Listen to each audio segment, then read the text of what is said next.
Demak, Turkiya va Isroil qay bir mamlakat mojaroda ustun keladi?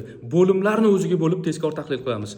Qisqa muddatli mojaroda, ya'ni 2-3 haftalik, 1 oylik mojarolarda, ya'ni o'zaro zarbalarda Isroil Turkiyadan ustun kelishi ehtimoli juda yuqori. Sababi Isroil havo kuchlari Turkiyanikidan ustun turadi, F-35lar sababli. Aniqlikdagi uzoq masofali zarbalarga zarba berish bo'yicha ham Isroil Turkiyadan ustun turadi.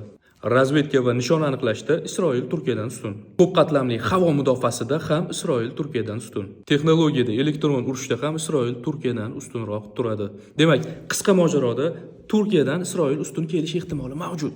Lekin uzoq muddatli kengaytirilgan mojaro boshlansa, Turkiya 100% Isroilni yenga oladi. Sababi katta quruqlik armiyasiga, ya'ni 518 mingga yaqin askar mavjud, plus minus. Isroilda 178 ming atrofida. Dronlarda Turkiya 100% Isroildan ustun turadi.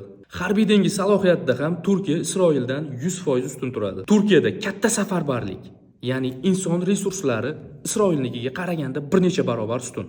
Demak, uzoq muddatli mojaroda Turkiya 100% ustun keladi, qisqa muddatli mojaroda Isroil ustun kelish ehtimoli yuqori. Bu mening tahliliy fikrim. Bir narsaga e'tibor qaratishimiz kerak. Men tahlilni Isroilning yadrosini chetga surgan holatda qildim va ikkala tarafga ham hech qanday mamlakat yordam bermagan holatda tahlil qildim.